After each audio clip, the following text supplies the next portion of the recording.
Amados irmãos, no Senhor Jesus Cristo, mais uma vez temos a grande oportunidade de ouvir a pregação da Palavra de Deus e de refletir no Santo Evangelho. Hoje, irmãos, iremos aprender na reflexão de nosso catecismo no domingo 23 sobre a justificação pela fé. E nós temos aqui perguntas muito importantes, perguntas e respostas muito importantes para a nossa reflexão. Já temos aprendido sobre o Evangelho e esse é o ensino que temos ano após ano, pois precisamos sempre ouvir o Santo Evangelho. Eu quero ler, então, irmãos, as perguntas e respostas do domingo 23 de nosso catecismo, que tem justamente esse tema, a justificação pela fé. Inclusive esse é o tema da pregação desta manhã, a justificação pela fé.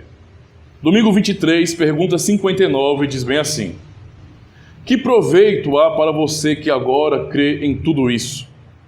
Nós, então, podemos compreender, na conclusão da exposição do credo apostólico, que aprendemos o que vem a ser a fé verdadeira, de maneira objetiva e prática. A pergunta agora do nosso catecismo é: que proveito há para você que agora crê em tudo isso?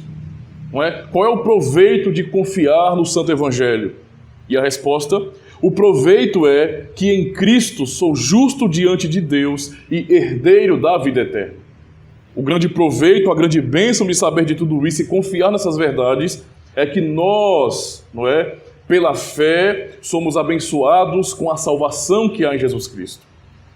A pergunta 60 nos diz: como é que você é justo então diante de Deus? Nós falamos que o proveito que nós temos em crer em tudo isso é que nós somos em Cristo justos diante de Deus. Mas agora a pergunta é: como é que nós somos justos diante de Deus? Como é que nós somos justificados? E a resposta: somente pela verdadeira fé em Jesus Cristo. Isso é um destaque importante, somente pela verdadeira fé em Jesus Cristo. Então, não há uma importância tão grande em se falar que crê, mas temos que pensar de que forma cremos. O que é essa fé? O que significa crer em Jesus Cristo? Isso é importante para nós. Então, somente pela verdadeira fé em Jesus Cristo. Embora a minha consciência me acuse de haver pecado gravemente contra os mandamentos de Deus, sem nunca ter obedecido nem sequer um deles, e de ainda ser inclinado a todo o mal, Deus, no entanto, sem que houvesse em mim qualquer mérito próprio, somente pela sua graça, imputa-me a perfeita justificação, justiça e santidade de Cristo. Deus me concede isso como se eu nunca tivesse tido ou cometido pecado algum, e como se eu mesmo tivesse cumprido toda a obediência que Cristo cumpriu por mim, se tão somente eu aceitar esse dom, crendo fielmente com o coração. E, por fim, a última pergunta 61, diz: por que você diz que é justo somente pela fé? Resposta: eu digo isso não porque sou agradável a Deus, graças ao valor da minha fé, pois somente a satisfação, a justiça e a santidade de Cristo é a minha justiça diante de Deus. É somente pela fé que posso receber e fazer dessa justiça a minha própria justiça. São as perguntas e respostas do domingo 23 que nos ensinam, de maneira tão clara sobre essa doutrina. Eu quero ler então o texto da Palavra de Deus, que é o texto base dessa pregação. Usaremos outros textos, é claro, mas eu vou usar esse texto como base, que é o texto de Romanos capítulo 4. Romanos capítulo 4.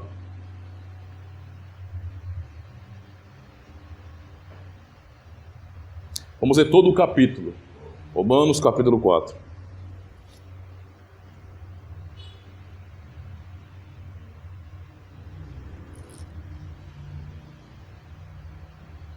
Diz assim a palavra do Senhor: que diremos, pois? Aliás, me perdoe, irmãos. Que, pois, diremos ter alcançado Abraão, nosso pai, segundo a carne? Porque se Abraão foi justificado por obras, tem de que se gloriar, porém não diante de Deus. Pois, que diz a Escritura? Abraão creu em Deus, e isso lhe foi imputado para a justiça. Ora, ao que trabalha, o salário não é considerado como favor, e sim como dívida. Mas ao que não trabalha, porém crê naquele que justifica o ímpio, a sua fé lhe é atribuída como justiça. E é assim também que Davi declara ser bem-aventurado o homem a quem Deus atribui justiça, independentemente de obras. Bem-aventurados aqueles cujas iniquidades são perdoadas e cujos pecados são cobertos. Bem-aventurado o homem a quem o Senhor jamais imputará pecado. Vem, pois, esta bem-aventurança exclusivamente sobre os circuncisos ou também sobre os incircuncisos? Visto que dizemos, a fé foi imputada a Abraão para a justiça. Como, pois, lhe foi atribuída? Estando ele já circuncidado ou ainda incircunciso? Não no regime da circuncisão, e sim quando incircunciso, e recebeu o sinal da circuncisão como selo da justiça da fé que teve quando ainda incircunciso, para vir a ser pai de todos os que creem, embora não circuncidados, a fim de que lhes fosse imputada a justiça, e pai da circuncisão, isto é, daqueles que não são apenas circuncisos, mas também andam nas pisadas da fé que teve Abraão, nosso pai, antes de ser circuncidado. Não foi por intermédio da lei que Abraão ou sua descendência coube a promessa de ser herdeiro do mundo, e sim mediante a justiça da fé. Pois se os da fé é que são herdeiros, anula-se a fé e cancela-se, aliás, os da lei, não é? Pois se os da lei é que são herdeiros, anula-se a fé e cancela-se a promessa. Porque a lei suscita ira, mas onde não há lei, também não há transgressão. Essa é a razão porque provém da fé, para que seja segundo a graça, a fim de que seja firme a promessa para toda a descendência, não somente ao que está no regime da lei, mas também ao que é da fé que teve Abraão, porque Abraão é pai de todos nós. Como está escrito, por pai de muitas nações te constituí, perante aquele no qual creu, o Deus que vivifica os mortos e chama à existência as coisas que não existem. Abraão, esperando contra a esperança, creu, para vir a ser pai de muitas nações, segundo lhe fora dito, assim será a tua descendência. E sem enfraquecer na fé, embora levasse em conta o seu próprio corpo amortecido, sendo já de 100 anos, e a idade avançada de Sara, não duvidou por incredulidade da promessa de Deus, mas pela fé se fortaleceu, dando glória a Deus, estando plenamente convicto de que ele era poderoso para cumprir o que prometera, pelo que isso lhe foi também imputado para a justiça. E não somente por causa dele está escrito que lhe foi levado em conta, mas também por nossa causa, posto que a nós igualmente será imputado, a saber, a nós que cremos naquele que ressuscitou dentre os mortos, a Jesus, nosso Senhor, o qual foi entregue por causa das nossas transgressões e ressuscitou por causa da nossa justificação. Graças a Deus. Esse é o texto de nossa reflexão. Nós sabemos muito bem, irmãos, sobre o vasto ensino acerca da justificação pela fé que nós temos nas Escrituras. E uma coisa importante para compreendermos aqui é que a doutrina da justificação pela fé, que é tão central a nós protestantes reformados, não é? Aos protestantes de forma geral, ela é uma doutrina que é central no pacto. Quando nós falamos de salvação, dessas doutrinas que nós defendemos como as doutrinas da graça, essas doutrinas, elas encontram o seu lugar e o seu desenvolvimento no pacto de Deus.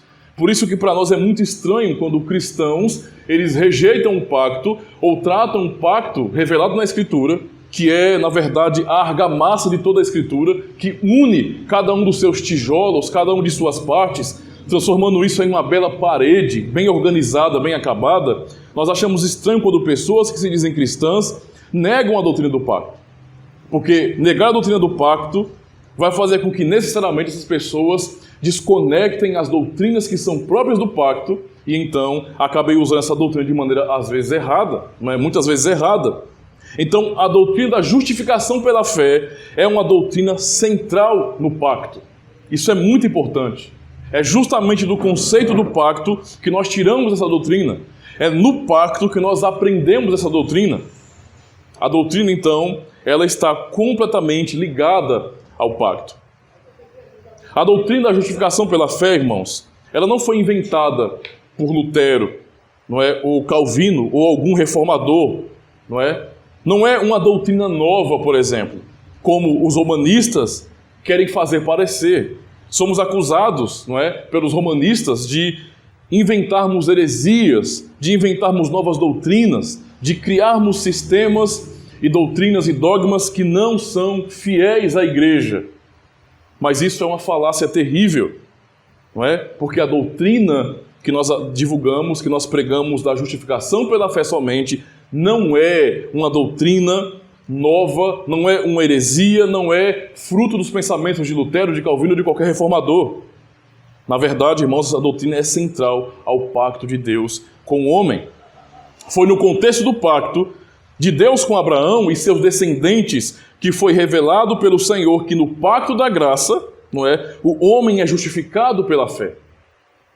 É isso que a Escritura nos ensina, é uma doutrina bíblica, não é? Justificação pela fé e não por obras é uma doutrina bíblica, é uma verdade bíblica e central no pacto. Então foi justamente nesse contexto do pacto que Deus realizou com Abraão, como Paulo cita aqui em Romanos 4, não é, que essa doutrina foi mais revelada, como posso dizer, ela foi de maneira mais clara ensinada, não é, pelo Senhor. O pacto da graça. Por exemplo, Gênesis 15 e verso 6 é o que Paulo cita aqui em Romanos capítulo 4, é o que Paulo cita, por exemplo, em Gálatas capítulo 3, é o que também Tiago cita no capítulo 2 de sua carta, não é? Essa é a verdade quando nós vemos, ele creu no Senhor, isto é, nas suas promessas, na promessa que Deus havia feito, e isso lhe foi imputado para a justiça. Isso está no livro de Gênesis, capítulo 15, verso 6. O pacto da graça demonstra que o homem por si só não pode se salvar. Deus, então, como sempre, é quem tem total iniciativa na salvação do homem. E ele fez o pacto com o homem, não é, com os seus eleitos. Nós lemos em Romanos 3, verso 19 e 20. Ora, sabemos que tudo o que a lei diz, aos que vivem na lei, o diz para que se cale toda a boca e todo mundo seja culpável perante Deus, visto que ninguém será justificado diante dele por obras da lei, em razão de que pela lei vem um pleno conhecimento do pecado. O que Deus, então, ele demonstrou de cara, e é o que Paulo aborda aqui, ele começa com Abraão, não é? Foi justamente isso, que o próprio Deus é quem revela a doutrina, a verdade sobre a justificação pela fé somente. É por isso que Paulo começa dizendo no verso 1, que pois diremos ter alcançado Abraão, nosso pai, segundo a carne? A pergunta de Paulo é importante. Será que Abraão ele foi justificado por obras que ele fez? Será que Abraão alcançou o status de justificado por Deus porque ele obedeceu à lei? Porque ele cumpriu perfeitamente a vontade de Deus? Aí Paulo continua. Porque se Abraão foi justificado por obras, tem de que se gloriar, porém não diante de Deus. Pois que diz a Escritura? Essa é uma pergunta importante para nós. Tendo em vista que há tanta oposição a essa doutrina, tanta acusação, não é, a essa doutrina, nós temos que perguntar o que a Escritura diz. E é o que Paulo realmente está fazendo aqui. Ele começa a levar aqueles irmãos, nesse trecho, a raciocinar sobre como Abraão foi justificado. E então, a pergunta que Paulo faz, e é a pergunta que nós temos que fazer, não é? Diferente dos romanistas e de outros, que não perguntam o que diz a Escritura, mas perguntam o que a tradição diz. Não que descartemos a tradição, amamos a tradição, mas julgamos a tradição pela Escritura. Aquilo que está de acordo com a Bíblia é a verdade. O que não está de acordo com a Bíblia é fruto da mente humana e só. Então a pergunta de Paulo é a pergunta que nós temos que nos fazer. Paulo diz, pois que diz a Escritura? O que ensina a Escritura? Ele vai citar então Gênesis 15, verso 6. Abraão creu em Deus e isso lhe foi imputado para a justiça. Esse é o ensino claro da Escritura, da palavra de Deus. Por isso, irmãos, é necessário que cada cristão que confessa essa verdade tenha a resposta na ponta da língua e responda àqueles que militam contra a doutrina da justificação pela fé e respondam àqueles que dizem que isso é uma heresia, isso é uma invenção na reforma protestante, isso é uma doutrina rebelde, revolucionária. Respondam. Primeiro, façam uma pergunta que Paulo fez. Que diz a Escritura? O que a Escritura ensina? Não é? Vamos então julgar se essa doutrina da justificação pela fé e não por obras é realmente a verdade, é a palavra de Deus. O que a Escritura ensina? E então podemos responder de maneira clara e aberta que a justificação é pela fé, independentemente das obras. É isso que Paulo continua a ensinar. E vejam a importância disso. Como cristãos reformados, nós não somos biblicistas. Os biblicistas geralmente são protestantes, não é? Que tentam combater o romanismo, por exemplo, citando versículos e mais versículos da Escritura Sagrada, versículos que na verdade são isolados, são tirados do seu contexto para justificarem a doutrina. O nosso caminho é contrário. Nós não criamos uma doutrina e depois usamos a Bíblia para justificar essa doutrina. É totalmente ao contrário. A doutrina reformada, ela emana da Escritura. Nós olhamos para a Escritura, nós procuramos a resposta da própria Escritura para então dizer o que a Escritura ensina. E então Paulo está dizendo isso, que diz a Escritura que Abraão creu em Deus e isso lhe foi imputado para a justiça. Não é? Uma coisa que eu acho maravilhosa naquilo que a Escritura nos ensina: a Escritura, ela não protege os eleitos de Deus, o povo de Deus. Ela não protege esses eleitos, não é, de serem muitas vezes julgados por causa de seus pecados. A Escritura não omite o pecado do povo de Deus. Então, quando nós lemos a Escritura, os grandes heróis da fé, os que estão registrados na Escritura Sagrada, eles não eram perfeitos e a Escritura faz questão de expor os seus pecados. Abraão mentiu. Abraão era imperfeito. Davi, homem segundo o coração de Deus, pecou terrivelmente. Não é? Paulo perseguiu a igreja e ele já fazia parte do povo de Deus. Era um judeu, fazia parte da igreja também. Não é? Não no seu caráter cristão, isso Cristo foi quem trouxe a ele, mas ele fazia parte da aliança e perseguiu o povo de Deus, perseguiu, na verdade, por meio da perseguição à igreja, ao descendente de Abraão. Perseguiu a Cristo. É isso que nós vemos de maneira bastante clara. Nenhum deles era perfeito. Os apóstolos eram covardes, fugiram, negaram a Cristo. A Escritura mostra essa realidade, diferente da tradição estabelecida pelos homens, da tradição não revelada, onde eles procuram colocar os santos do passado, os heróis da fé recentes, não é, pós-cânon, como se fossem perfeitos. A tal ponto que as pessoas começam a ter esses santos, não é? Vamos dizer assim, como pessoas realmente perfeitas, elevadas, de um estado espiritual quase que inalcançável, não é? A ponto de serem até mediadores. A Escritura não faz isso com os heróis da fé. A tradição faz isso com os padres da igreja do passado. A tradição faz isso. Mas a Escritura não faz isso com os heróis da fé. Expõe que eles eram fracos.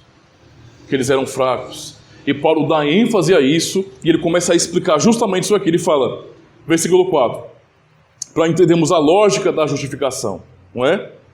Ele vai dizer, ora, ao que trabalha, o salário não lhe é considerado como favor, e sim como dívida. Mas ao que não trabalha, porém crê naquele que justifica o ímpio, a sua fé lhe é atribuída como justiça.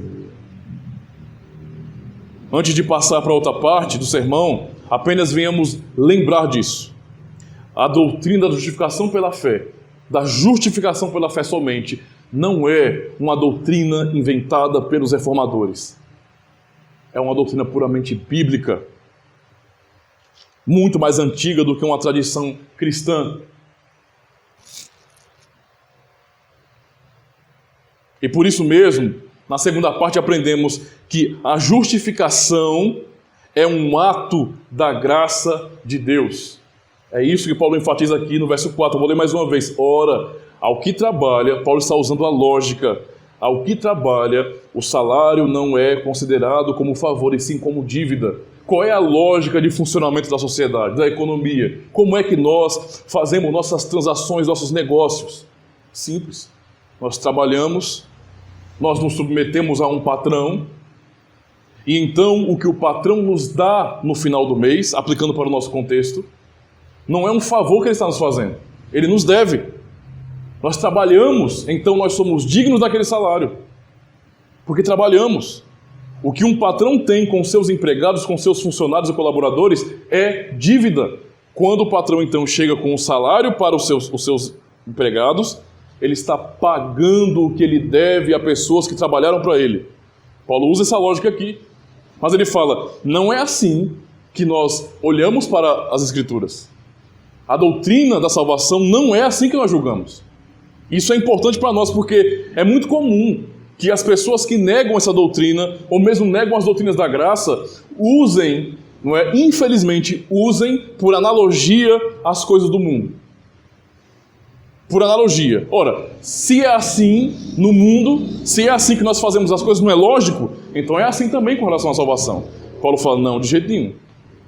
Ele fala no versículo 5, mas ao que não trabalha, ou seja, ao que não fez por merecer, porém crê naquele que justifica o ímpio, a sua fé lhe é atribuída como justiça.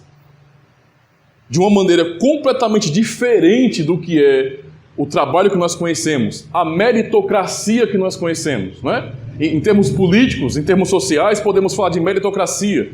Nós queremos ver isso na sociedade. Nós queremos que na sociedade haja meritocracia, que o governo, por exemplo, cumpra o seu papel de punir os maus e louvar os bons. Nós queremos que isso aconteça, mas quando nós falamos de salvação, a meritocracia não se aplica. Salvação não tem a ver com isso. Paulo fala que é totalmente ao contrário. Ele fala, mas ao que não trabalha, não é? E esse trabalho aqui é a analogia que Paulo faz com a obediência à lei. Ao que não trabalha, porém crê, tal como Abraão fez, porém crê naquele que justifica o ímpio, a sua fé lhe é atribuída como justiça. Então ele diz, e assim também é assim também que Davi declara, ser bem-aventurado o homem a quem Deus atribui justiça. De que forma que Deus atribui justiça? Independentemente de obras. Esse é o ensino que nós temos na palavra de Deus. Como Paulo cita aqui Davi, estamos citando Paulo. O ensino claro do apóstolo Paulo aqui, inspirado pelo Espírito Santo de Deus. E Paulo cita outro autor, inspirado pelo Espírito Santo. Ele cita Davi, porque ele diz, é assim também que Davi declara, ser bem-aventurado o homem a quem Deus atribui justiça. Atribui justiça pelo que o homem fez, pelo que o homem plantou, justifica o homem pelo seu esforço, por sua obediência à lei. Não, ele fala, bem-aventurado o homem a quem Deus atribui justiça, independentemente de obras. E esse é realmente bem-aventurado. E então ele continua dizendo, bem-aventurados aqueles cujas iniquidades são perdoadas e cujos pecados são cobertos. E ainda diz, bem-aventurado o homem a quem o Senhor jamais imputará pecado. Ou seja, no próprio Salmos, nós aprendemos já uma justificação real. Não é? Real. Por isso mesmo, irmãos, que é completamente incoerente crer em um tipo de doutrina que nega uma salvação perfeita, realizada e que não pode ser mudada. Quando alguém diz que ainda há a possibilidade daquele que foi salvo por Jesus Cristo ainda ser condenado, está negando essa doutrina. Está criando uma contradição terrível, uma confusão terrível. Como é? Essa é a analogia. Que Deus justifica alguém, declara alguém justo, declara alguém inocente, e essa pessoa ainda tem que ser condenada. Qual o sentido? Em qual tribunal, mesmo do mundo, não é? Em qual tribunal deste mundo alguém vai ser declarado justo e ser mandado para a cadeia? Vejam se isso tem sentido. Chega num tribunal, então o advogado ele vai apresentar sua defesa, o promotor vai tentar realmente provar que o indivíduo é culpado, mas então, pelo bom argumento do advogado, por provas concretas e por todo o julgamento popular ali, o juiz olha para aquela situação e a evidência é tão clara que ele não pode condenar aquele indivíduo. Foi completamente provado que ele é inocente. É só uma ilustração, uma analogia.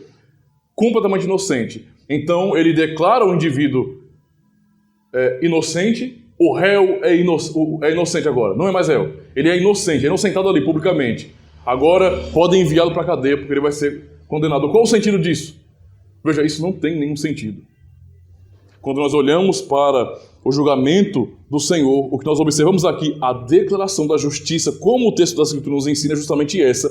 Bem-aventurado o homem a quem o Senhor jamais, e está no futuro, observe isso, jamais imputará pecado.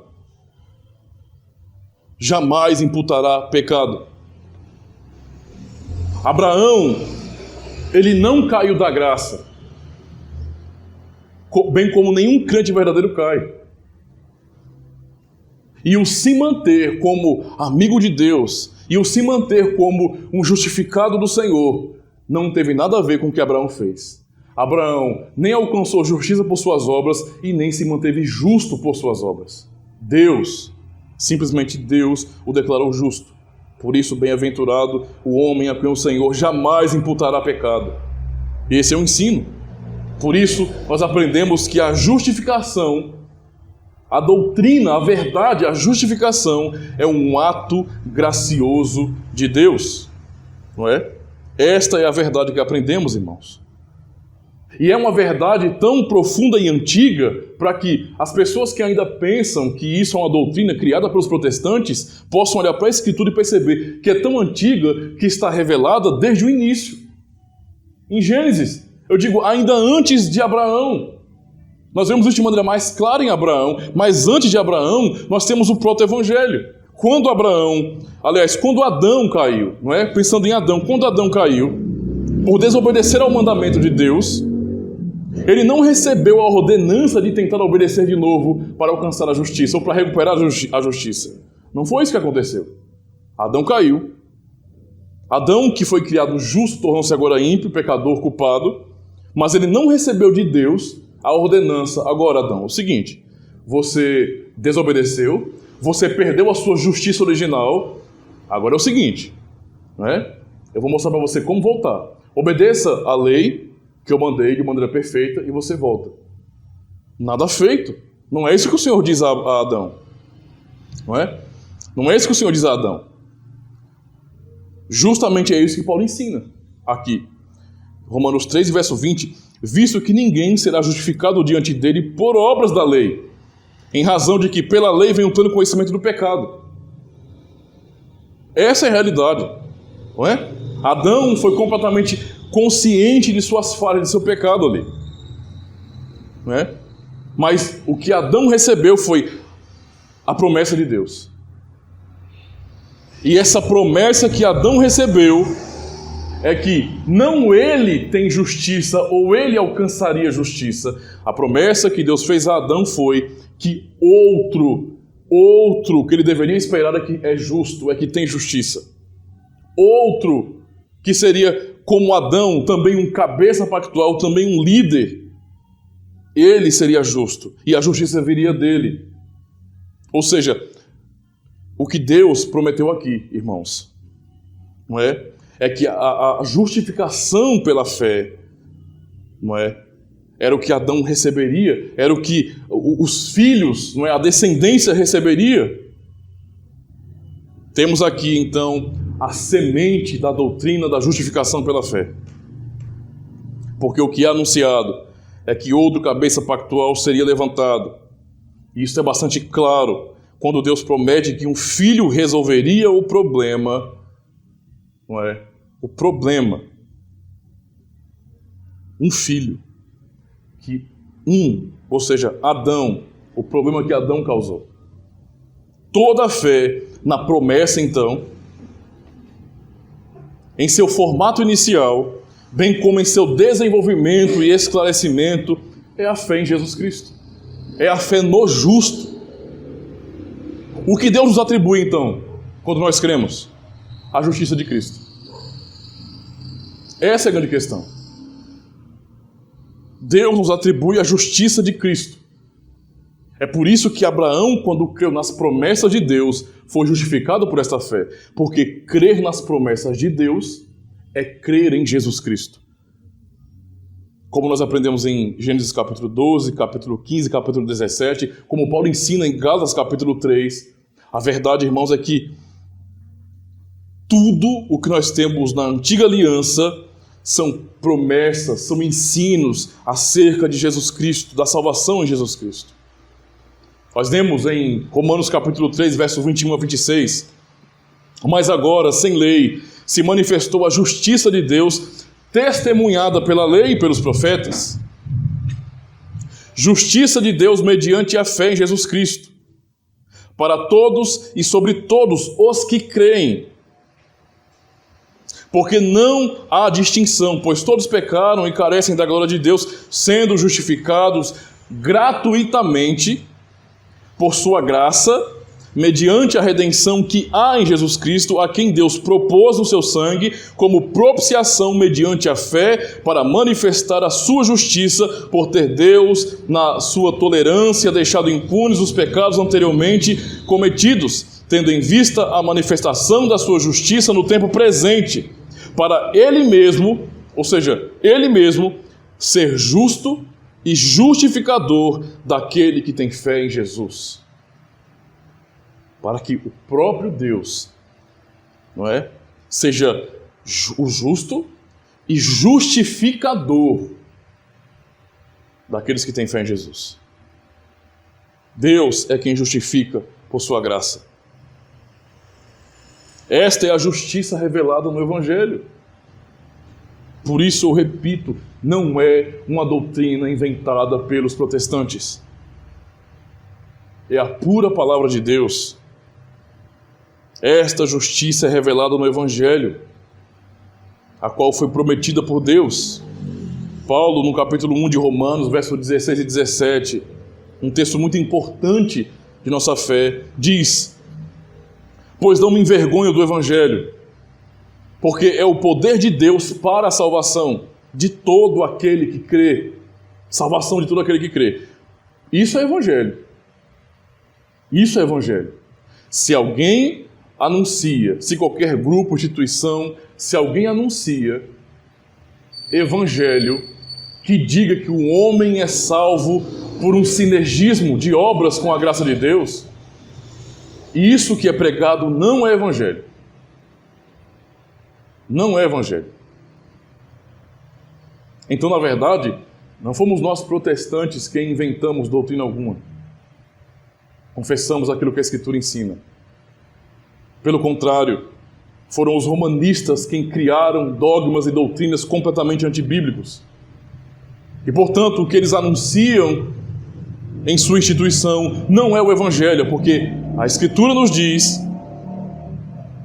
pois não me envergonho do Evangelho, porque é o poder de Deus para a salvação de todo aquele que crê, primeiro do judeu e também do grego. Então essa palavra-chave tão importante para nós, verso 17, visto que a justiça de Deus se revela no Evangelho, de fé em fé, como está escrito, o justo viverá por fé. É assim que nós somos justificados. Essa é a justiça revelada no Evangelho.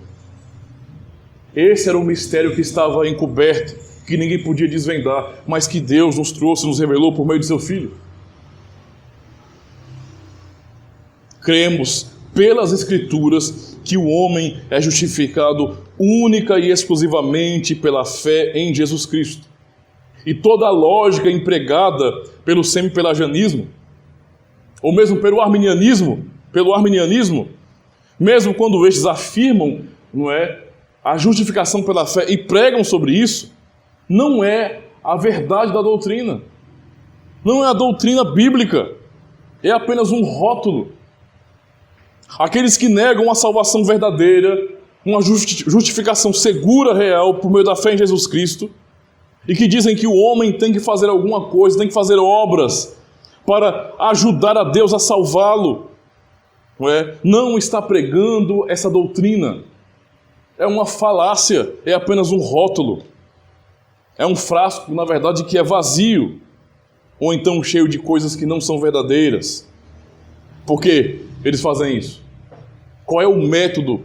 O que eles empregam para continuar anunciando a justificação pela fé, quando não é isso que eles estão ensinando? O que eles estão ensinando? É simples. Eles transformam a fé em uma obra. Nós não somos salvos pelas obras, mas então eles transformam a fé em uma obra e dizem que nós somos justificados pela fé. É o que eles fazem. Isso é rasteiro, irmãos. Não é? Rasteiro. Mas a doutrina bíblica da justificação pela fé não ensina a fé como uma obra humana, como uma capacidade humana, mas como um dom de Deus.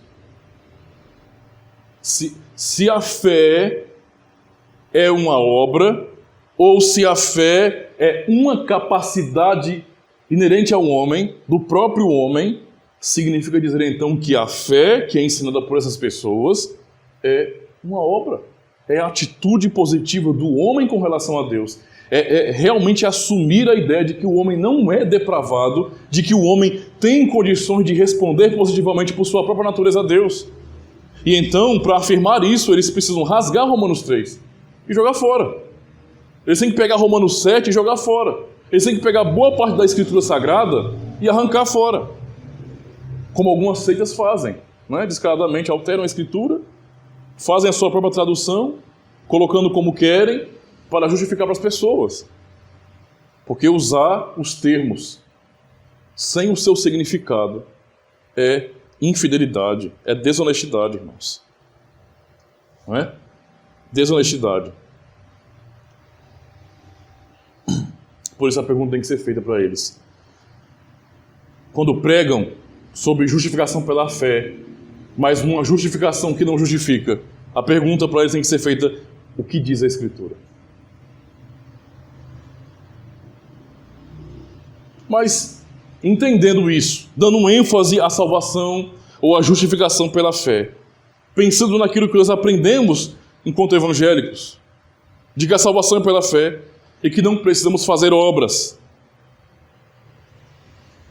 É verdade, então, que as obras não estão relacionadas com a nossa salvação? Porque pode haver uma confusão muito séria aqui.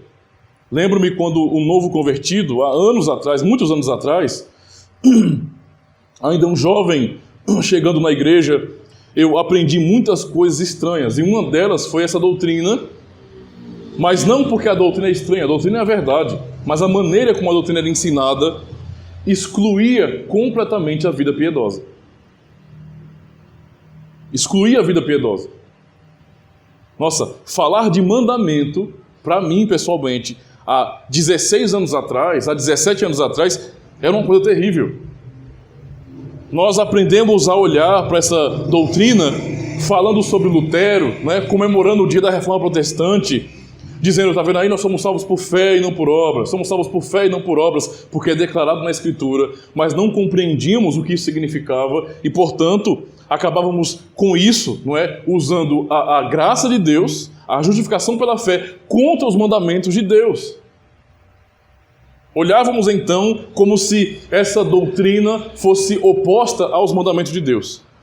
Então, basicamente, era assim: ou você é da lei, em que sentido? Não como um judeu legalista. Ou você, nesse sentido, é da lei, reconhece o uso dos mandamentos, o uso moral dos mandamentos para os cristãos, ou você é da fé. As duas coisas não podem andar juntas. Esse pensamento é doentio, é herético, é prejudicial, é danoso aos cristãos. Danoso, completamente danoso. Então, esse pensamento que há de que crer e apenas crer não basta, ou, na verdade, nós temos que crer, temos que confessar o nome do Senhor, e isso é para nós suficiente, já resolveu os problemas, nada mais tem que ser feito, é uma distorção dessa doutrina. É uma distorção dessa doutrina.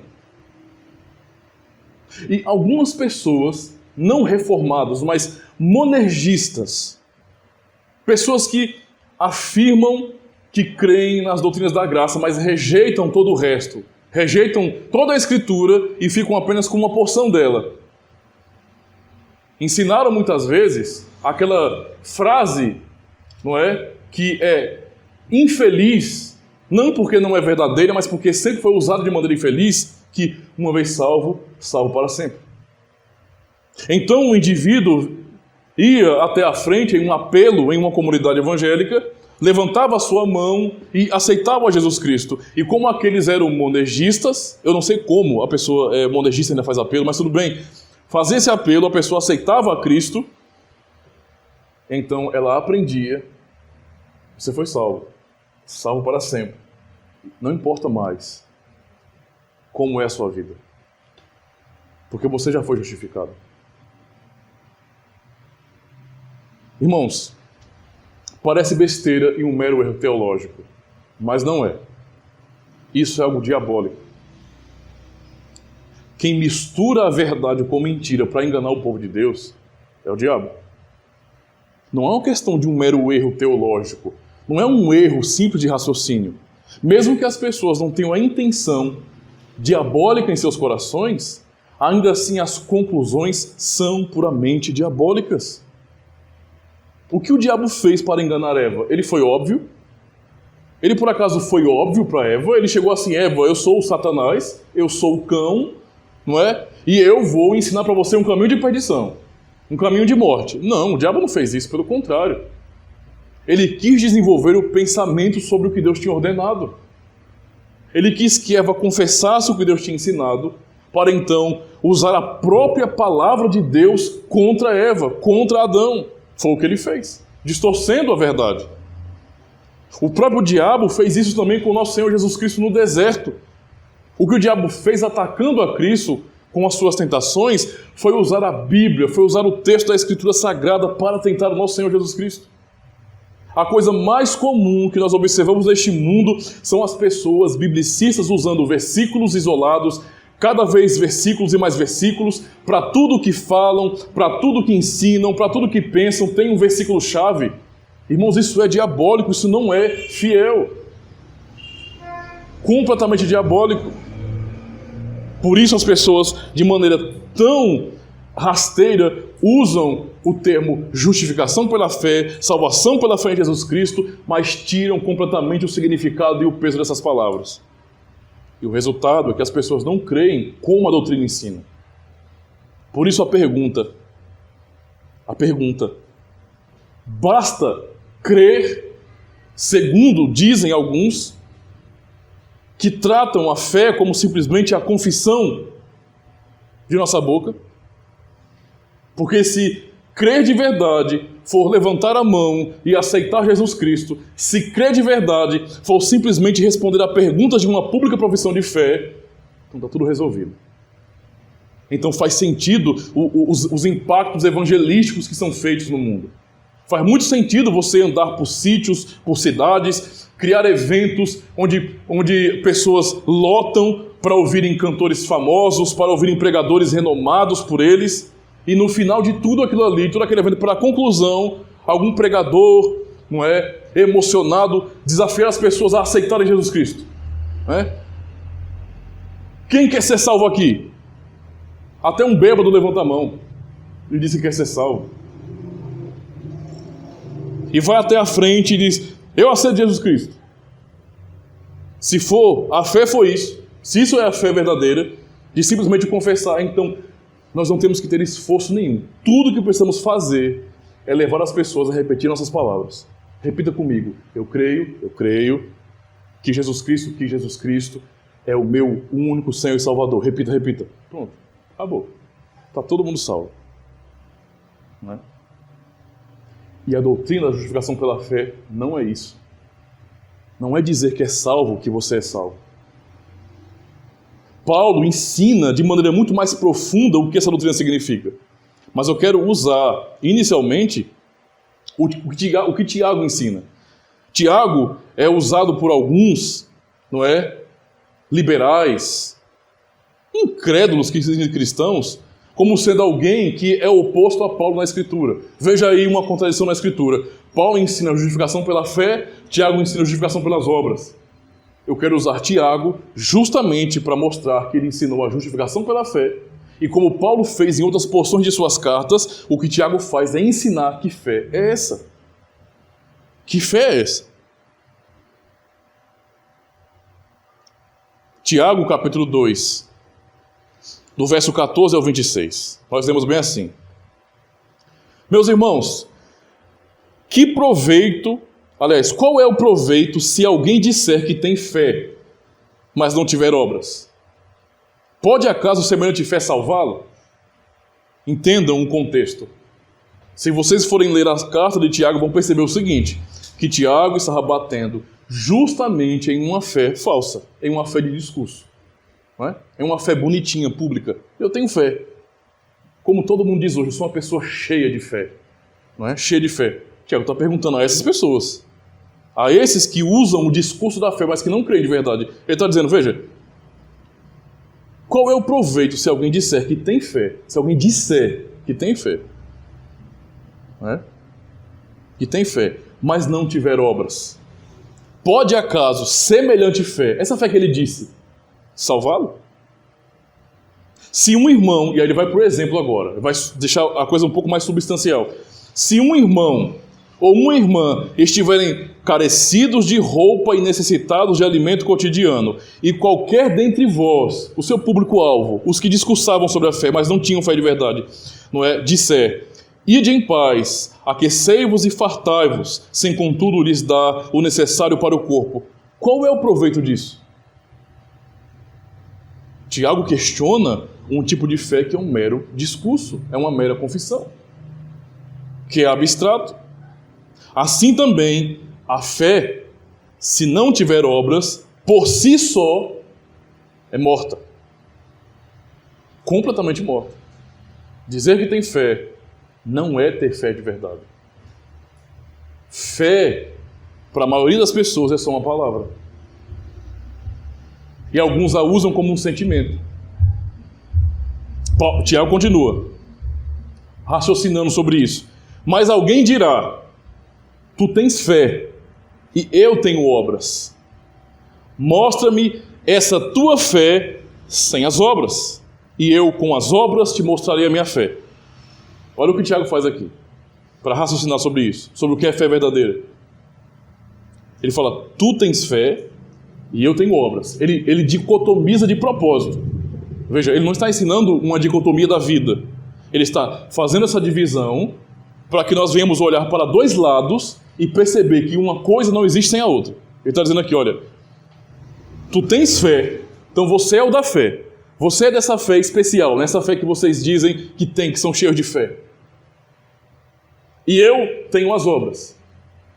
Eu tenho as obras. Eu sou daqueles que obedecem. Mostra-me essa tua fé, a fé que você diz que você tem, sem as suas obras. Me mostra essa fé sem as obras. Como eu disse, a fé, para algumas pessoas, é só uma palavra. Que peso tem simplesmente uma palavra? E eu, com as minhas obras, te mostrarei a minha fé. O desafio de Tiago aqui é justamente esse. Ele está confrontando aqueles irmãos, aqueles crentes, aqueles membros de igreja, da seguinte forma, dizendo, a fé verdadeira, ela não é um conceito abstrato. Um conceito abstrato é algo que não pode ser visto, que não pode ser muito bem compreendido, que não pode ser manifestado, é o contrário de algo concreto. Algo concreto é algo objetivo, não há subjetividade naquilo que é concreto. Então ele está dizendo justamente isso, veja, você me mostra uma fé subjetiva, abstrata, é possível? Se você tem algo abstrato, mostrar no concreto? Não. Se algo é essencialmente abstrato, não tem como demonstrá-lo. Não tem como você tocar nisso.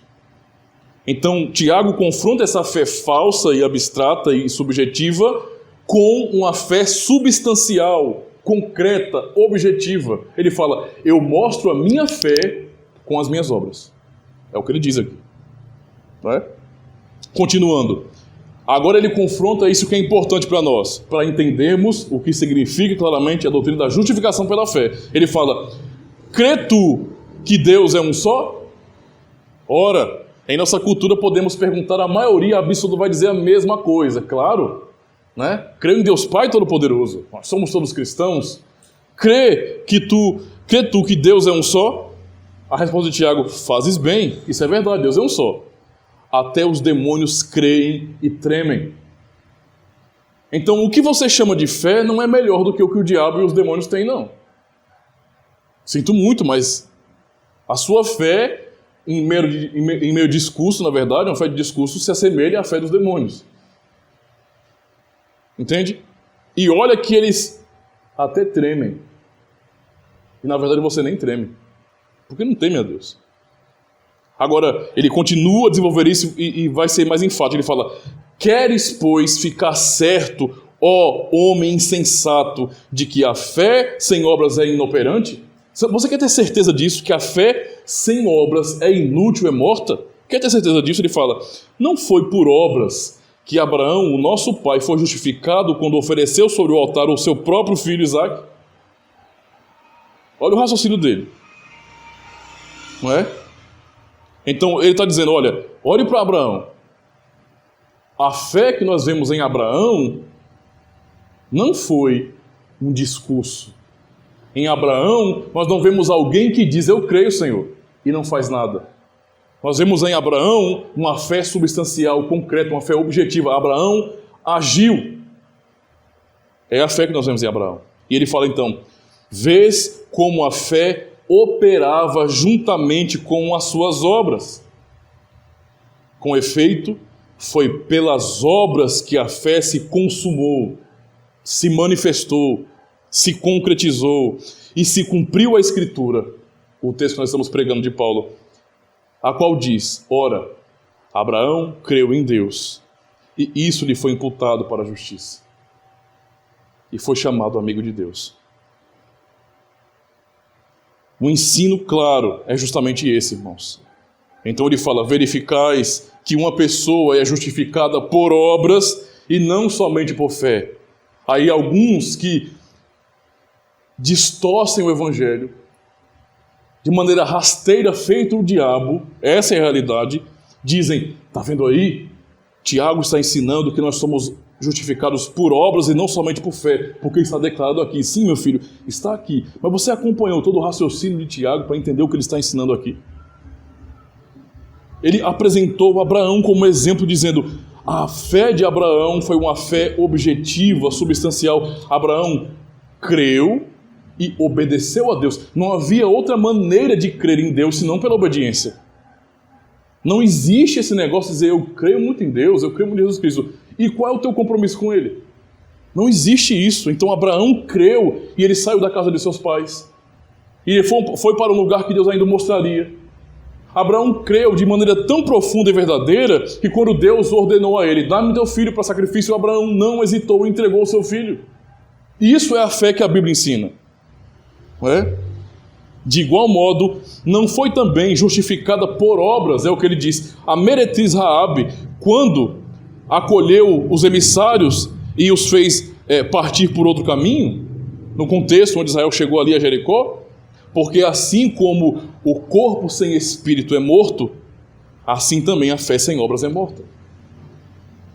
A justificação pela fé é a justificação pela fé em Jesus Cristo, e essa fé em Jesus Cristo que nos traz justiça, a justiça de Cristo, é uma fé viva e eficaz, é uma fé que funciona, é uma fé que transforma a vida das pessoas e que nos conduz no caminho da obediência ao Senhor. Sem uma vida piedosa, não é possível demonstrar fé, a fé não é consumada, é só um discurso, uma palavra vazia. A fé verdadeira em Cristo, aquele que é justo, não é então apenas uma fé confessional, mas é uma fé prática, não é? Uma fé puramente prática. Eu concluo a pregação dessa manhã para que os irmãos possam compreender que o ensino que Paulo trazia sobre a justificação pela fé era o mesmo que Tiago ensinava, de uma fé viva que é substancial e em obediência, que Paulo ensina isso em Efésios capítulo 2.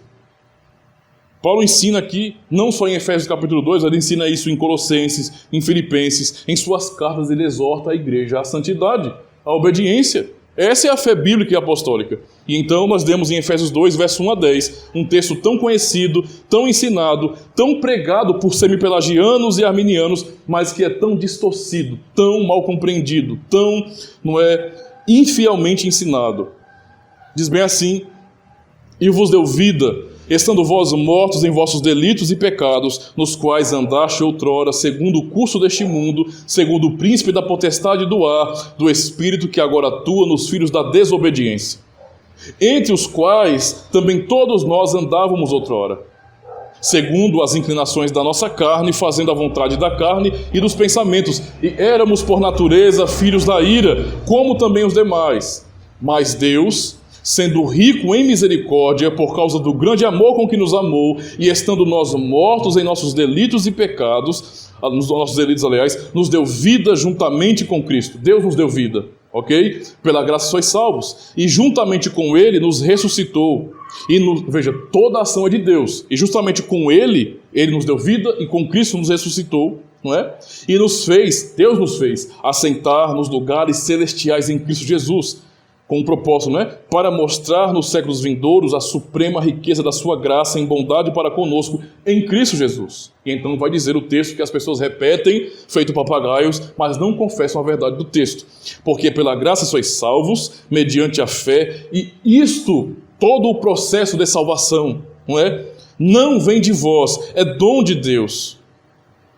Não de obras, para que ninguém se glorie. Está vendo aí a contradição de Paulo com o Tiago? Não, de forma nenhuma. Pois somos feitura dele. E Paulo agora vai dizer o que claramente está de acordo com o que Tiago ensinou de maneira mais ampla. Pois somos feitura dele, criados em Cristo Jesus, para as boas obras, as quais Deus de antemão preparou para que andássemos nelas. O justo, o homem é justificado pela fé somente. E a fé verdadeira para essa justificação em Jesus Cristo é essa fé aqui. A fé viva e eficaz. A fé operante.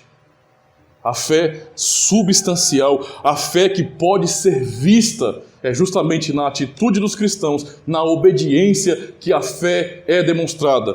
Todo tipo de fé que negue a vida piedosa é uma mentira diabólica, é uma distorção. E cada um daqueles que confiam que o fato de dizerem que creem em Deus os garantirá no final estão enganados. Estão terrivelmente enganados. Venhamos compreender essa verdade, irmãos. E reconhecer que Deus nos chama para viver pela fé. Viver pela fé. A vida de um justificado é uma vida na fé. Tal como Paulo ensina aos Filipenses, de maneira bastante clara, e também aos Colossenses. Ele fala aos Filipenses, capítulo 1, versículo 27, portai-vos de modo digno do Evangelho. E em Colossenses, no capítulo 3, ele ensina, revesti-vos, pois, como eleitos de Deus. Essa é a fé verdadeira, ensinada pelo apóstolo Paulo. Amém. Graças a Deus, por Jesus Cristo.